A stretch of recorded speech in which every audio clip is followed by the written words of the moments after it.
Alright guys, Dubs Grubs here. I wanted to take a quick second to just kind of make a video about some of the content that I plan to share over this channel and the other channels associated with Dubs Grubs.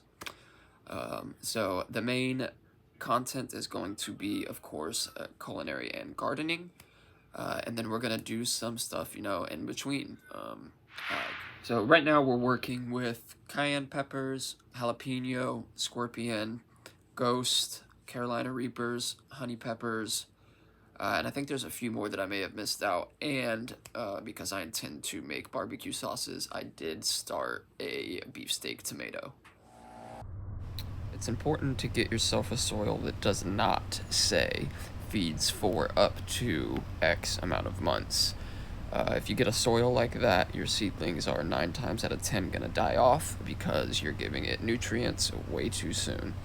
So this is a good base start of potting soil. So we got all our peppers and tomatoes lined up and ready to be planted. Make sure you have them all labeled. We're going to plant these 1/4 of an inch deep. Give them a little bit of water. Put them in a slightly sunny spot, but you don't want direct sunlight just yet. So we're going to throw maybe about 5 of these beefsteaks down.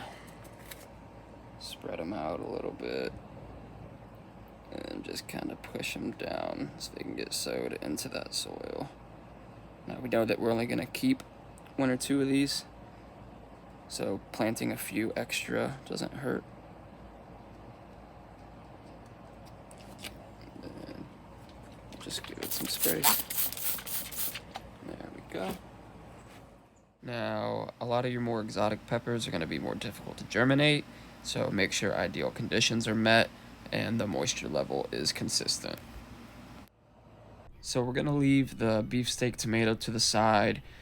Tomatoes need a lot more nutrients than your typical pepper plant does, and they are more prone to diseases in the soil.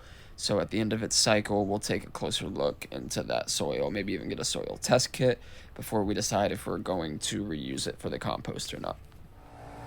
So this is a ghost pepper that I actually carried over from last season. I used a root pruning technique. I won't be able to do it again, unfortunately, because I used a plastic pot instead of the fabric smart pots I typically use when I use that technique.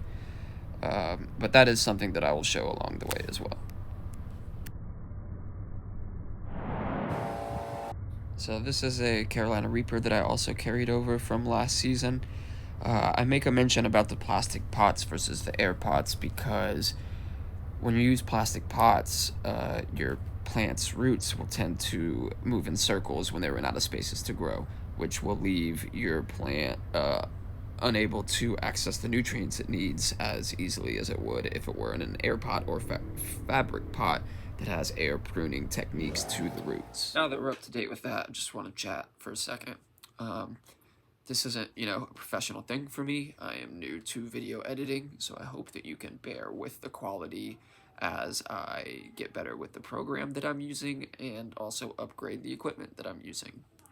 I plan to bring at least 1 video per week, whether that be a gardening video or a cooking video.